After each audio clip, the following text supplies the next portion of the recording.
Hey everybody, Michaela Vernava alongside Doug Kyde at Gillette Stadium, where we just got out of the locker room where we got player reaction to the news that Dont'a Hightower will be out for the remainder of the season with a torn pectoral muscle.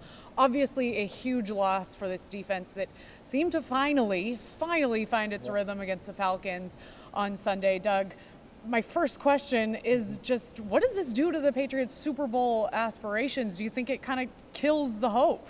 No, not completely, but it does absolutely limit the upside of this defense, and they finally started to see that upside of the defense on Sunday night against the Falcons, and now I think we just have to temper expectations even further in the remainder of the year for how this defense is going to perform, because it just will not be as good without Dont'a Hightower.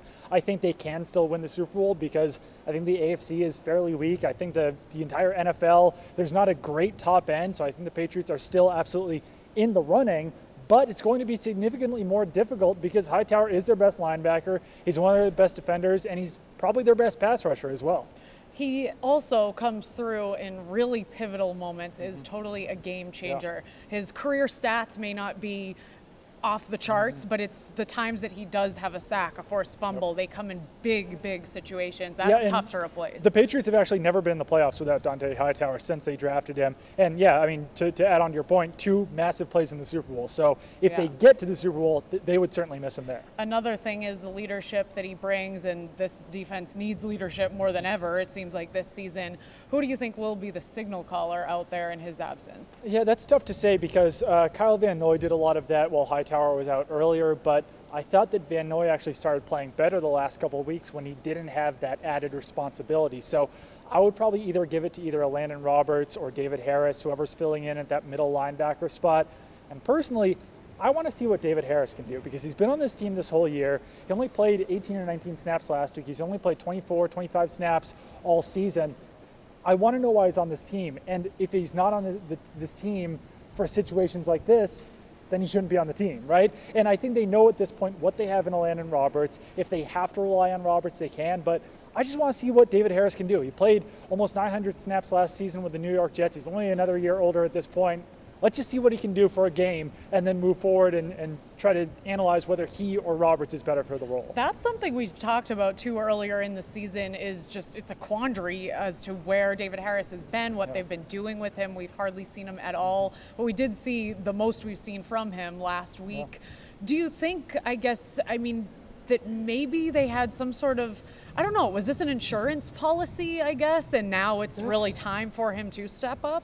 I think so, but I think it also depends on if they just want to keep giving Landon Roberts more and more opportunities because, like I said, they kind of know what they have in him. He's a good run defender. He's not great against the pass, doesn't always seem to know exactly what he's doing. I think that could be a spot where Harris would know what he's doing. I think that, he's been in the NFL for so long. He seems to be pretty comfortable in this defense that, I don't know, maybe this is what they were waiting for, to finally put Harris out there on the field, but we'll just kind of have to see what they want to do this Sunday against the Chargers. But personally, I would like to see Harris. So they do have some options already on this roster, but none that are really great options. Is there anything they can do before the trade deadline that can maybe help them proceed with more confidence in their defense going forward? Yeah, well, first of all, I think it will help when Shea McClellan comes off injured reserve. That would come after week 8, so that would come in their week 10 game because they have the bye week in week 9.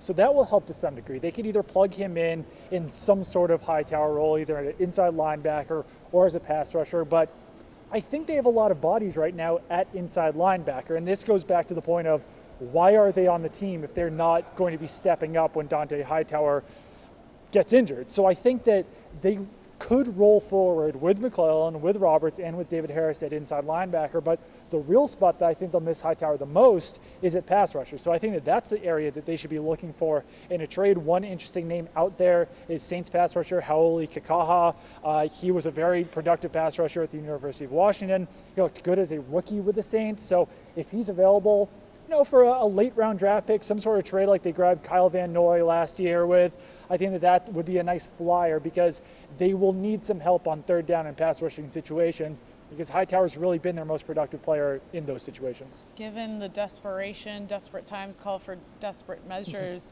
do you think the chances are that Rob NINKOVICH comes out of retirement and hops on the squad? I mean, he's shown a willingness when he's been interviewed. So once again, would you rather have Rob Ninkovich in there, or would you rather have Cassius Marsh? Would you rather have Rob Ninkovich in there or Shea McClellan? Would you rather have Rob Ninkovich or Gino Grissom? I'm kind of going Rob Ninkovich, I know, and he wasn't great last year, but he knows the defense. He can contain on the edge. If he still has anything left, I'd give him a call, see if he's willing to come back for cheap. It's also that stability, and again, going back to the leadership, that's where I feel comfortable saying I would go with Rob Ninkovich in these situations.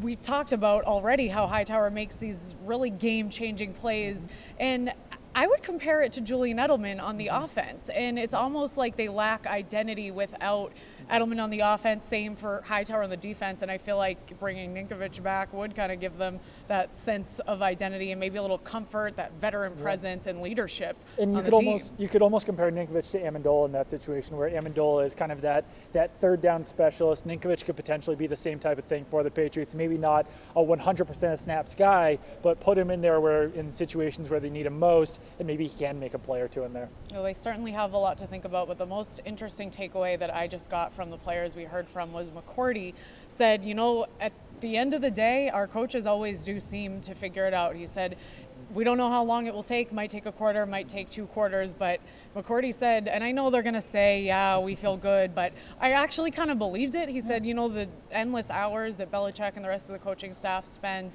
trying to figure this stuff out, he's confident that they'll get it done and move forward. And it's not like we haven't seen the Patriots do that in times of adversity in the past. Next man up. Yep. That's what it's all about. Keep it on NESN.com for all of the developments and all of your Patriots news.